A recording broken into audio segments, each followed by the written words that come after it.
Meet Doubleheader, the most amazing villain of all time. That's how he's built anyway. So, who in God's name is Doubleheader?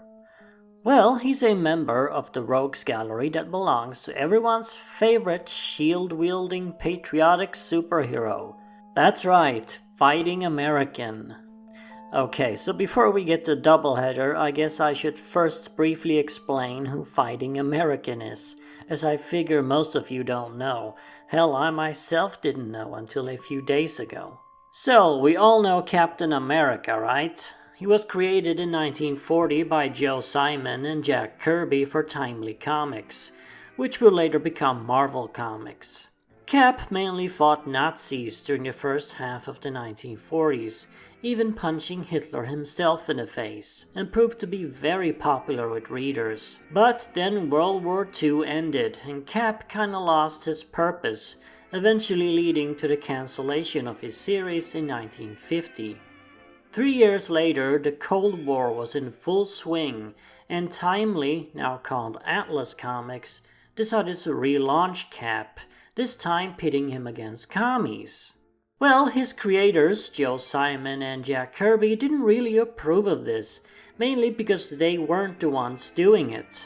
Now working at Prize Publications, they decided to create their own patriotic, commie-smashing superhero, showing Atlas how it's done, and the result was Fighting American.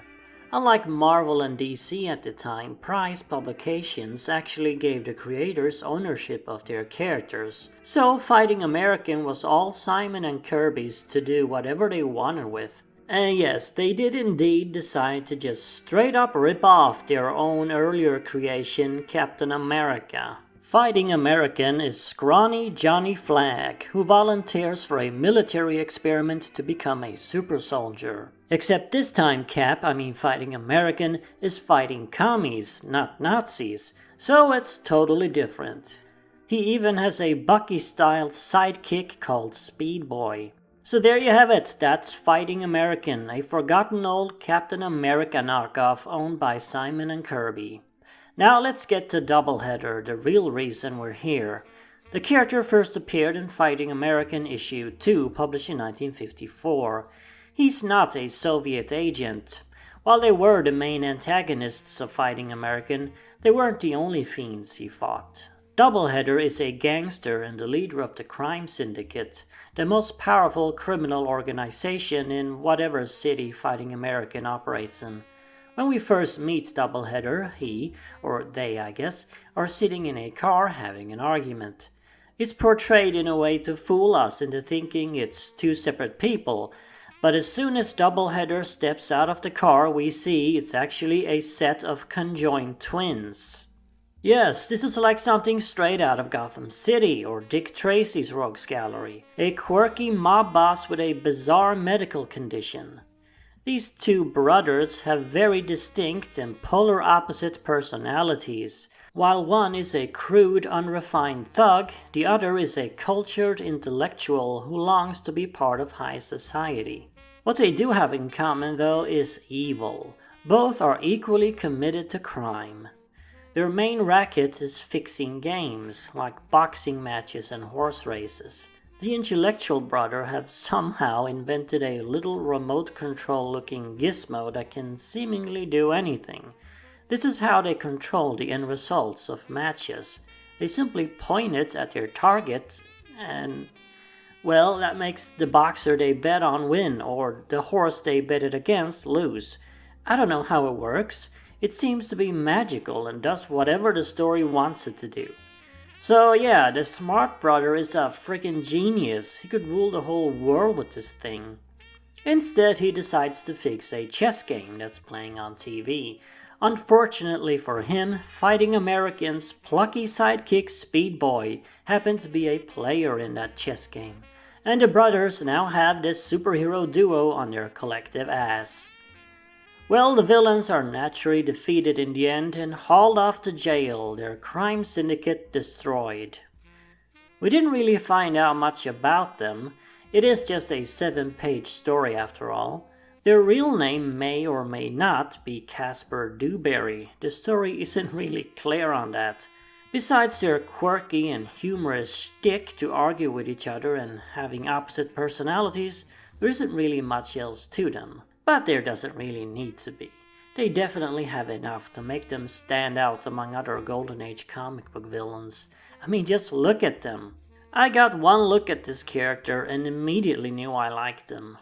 Well, anyway, the Fighting American series was cancelled after only 7 issues, so mission failed, Simon and Kirby. Doubleheader did not appear in any of the other issues. However, starting in the 1990s, various different publishers, including DC and Marvel, released limited Fighting American titles, buying the license from Simon and Kirby's estates. Doubleheader made a brief appearance in 1997 in Rob Liefeld's Awesome Comics Fighting American miniseries, written by none other than Jeff Loeb. Yeah, we have surprisingly famous people working on this character: Jack Kirby, Jeff Loeb, Rob Liefeld. Anyway, this appearance didn't really amount to anything, it was just a fun little cameo.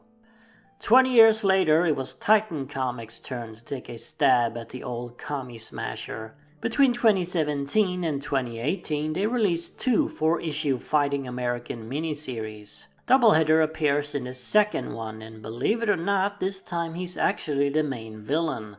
The Titan series are direct follow-ups to the original 50s series by Simon and Kirby, completely ignoring whatever shenanigans went down in the 90s. In these series, Fighting American and Speed Boy find themselves transported through time from the 50s to the late 2010s. They weren't alone in traveling to the future. Several of their rogues gallery came with them. This includes good old Doubleheader, who traveled to an earlier time period.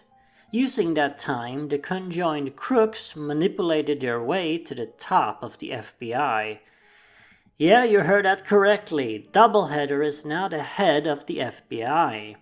Naturally, they used this position to pester the newly arrived Fighting American and of course to aid their criminal enterprises.